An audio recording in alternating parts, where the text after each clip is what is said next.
Quando a gente tem que imitar a postura do outro, a gente tem que ver por onde a pessoa começa, qual o impulso e aí seguir. Percebe a dupla, primeira etapa do princípio da imitação.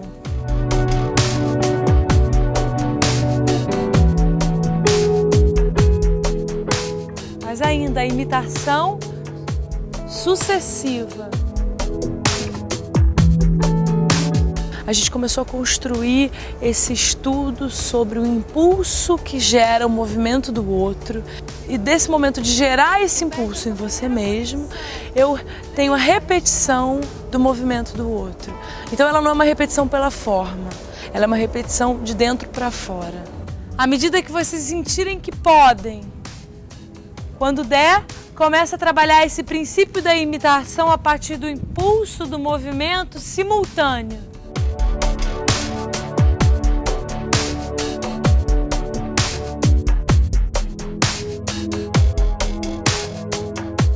E aí é simples, alguém vai iniciar uma dessas estruturas e o grupo todo tem que acompanhar.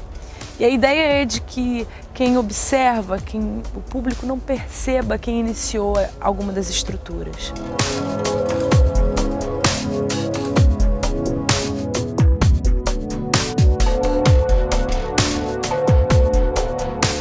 O jogo coreográfico possui 3 tipos de jogadores. O jogador coreógrafo, o jogador intérprete e o jogador público. Eles fazem parte de uma tríade indivisível e fundamental para o acontecimento do jogo. Então, nesse sentido, a gente tem no mínimo 3 jogadores para o jogo acontecer, tanto de forma pedagógica quanto de forma espetacular. Cada um desses jogadores tem uma função muito específica. O jogador intérprete, ele, a partir dos comandos do jogador coreógrafo, constrói as danças. Rodrigo pausa, vem pro canto na frente do palco, rápido, para olhando para onde você quiser e finge que tá cortando uma cebola na cozinha.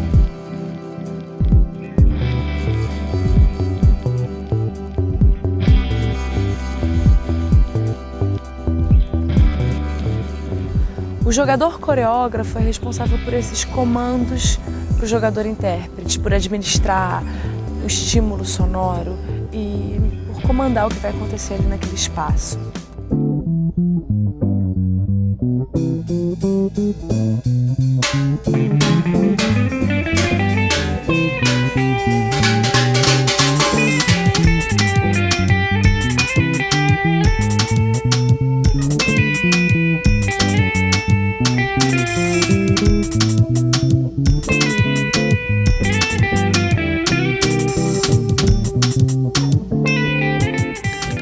O jogador público possui uma função fundamental, que é a função de receber essas informações, e não só de receber, porque o público num espetáculo nunca tem uma função passiva. Por mais que ele não fale nada e fique ali escondidinho no escuro, a interferência dele, mesmo que energética, é sempre direta ao espetáculo.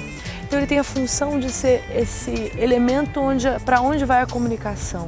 Eu construo algo para alguém. E se eu não tenho esse alguém, eu não construo nada para ninguém, só para mim mesmo. Eles são peças tanto quanto nós. Há uma certa tensão, mas acho que todo jogo você tem aquela incerteza, né, do que você vai jogar um dado, você não sabe se você cair naquela casa, o que você vai ter que fazer, a regra, né, do jogo. E eu acho o mais surpreendente é você conseguir construir algo que chame a atenção do público a fim de fazer ele mover da cadeira, levantar e ir até o microfone jogar. É uma outra visão, mas é bem gostoso de experimentar. Assim. Então eu tenho que estar sempre pronto, com um estado de vitalidade apto a executar e construir a partir do comando daquele que está na função de jogador coreógrafo. Jogador Pedro entra em cena. Fixe um ponto.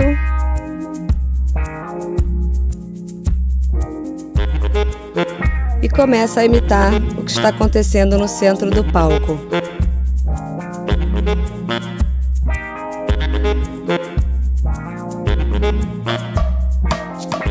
Jogadora número 2, Ariane, entra em cena. e imite o jogo.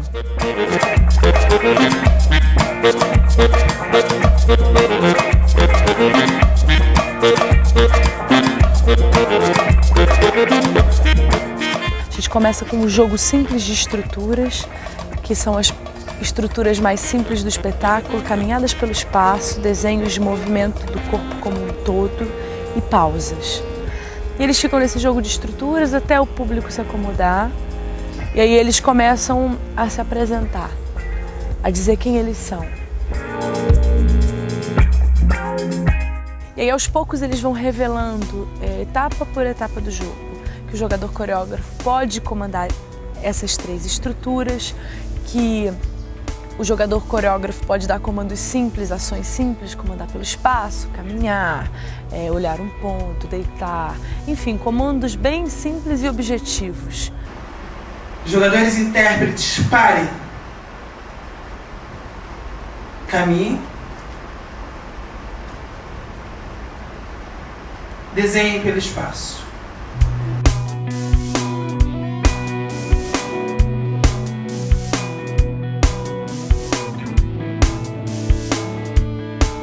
Como eles revelam as regras?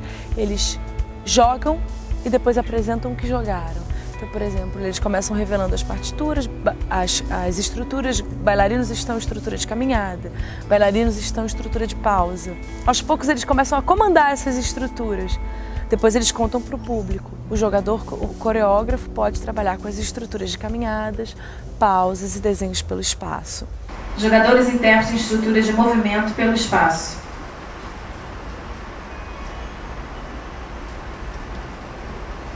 Jogadores e intérpretes em estrutura de pausa. Caminhem.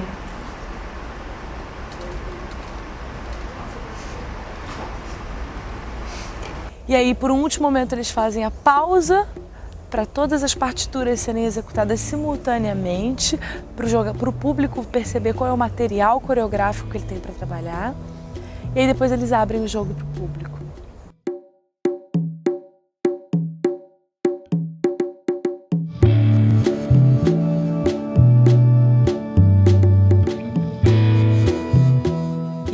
Aí a gente começa, tem um intervalo de 5 minutos, que eu acho que é super importante, no sentido de que é um momento em que as pessoas respiram, dão uma zerada, pensam no que elas querem fazer, vão ao banheiro se precisarem, porque o espetáculo é longo. É difícil, hoje em dia, a gente ver dança com mais de 50 minutos. E ao mesmo tempo é um espaço deles irem até a bancada dos CDs e olharem os CDs. E ao longo das apresentações eu tenho percebido que esse espaço é fundamental.